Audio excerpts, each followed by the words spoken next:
الحمدللہ وکفا وسلام علی عبادہ الذین اصطفا اما بعد اعوذ باللہ من الشیطان الرجیم بسم اللہ الرحمن الرحیم میں کہتا نہیں کہلواتا ہے اللہ میں کہتا نہیں کہلواتا ہے اللہ سبحان میرے بس میں کہاں اللہ اللہ اللہ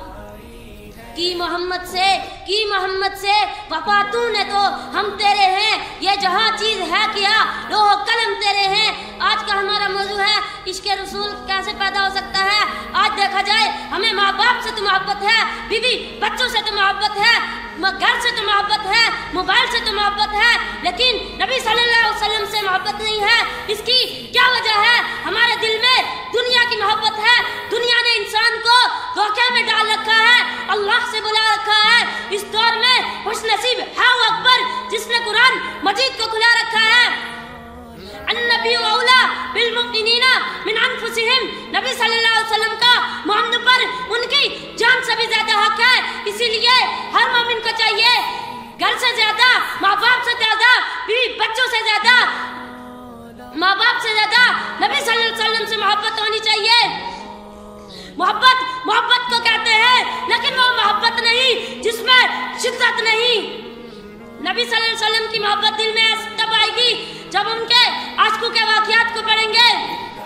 ایک مرتبہ جہاد کے موقع پر نبی صلی اللہ علیہ وسلم نے تعاون کا کہا تو حضرت عمر رضی اللہ تعالیٰ عنہ کے گھر مال زیادہ تھا تو انہوں نے کہا میں صدیق اکبر رضی اللہ تعالیٰ عنہ سے آگے نکل جاؤں گا وہ گھر کا آدھا مال لائے نبی صلی اللہ علیہ وسلم نے پوچھا گھر میں کیا چھوڑ کے آیا ہوں انہوں نے کہا میں گھر میں آدھا مال چھوڑ کے آیا ہوں اور آدھا لے کے آیا ہوں حضرت صدیق اکبر رضی اللہ تعالیٰ عنہ گھر کا پورا مال لائے اور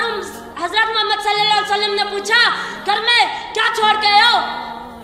انہوں نے کہا میں گھر میں اللہ اور اس کے رسول کا نام چھوڑ کے آیا ہوں اسی لیے کسی شاعر نے کیا خوب کہا پروانے کو چراغ ہے بلبل کا پھول بس صدیق کے لیے خدا کا رسول بس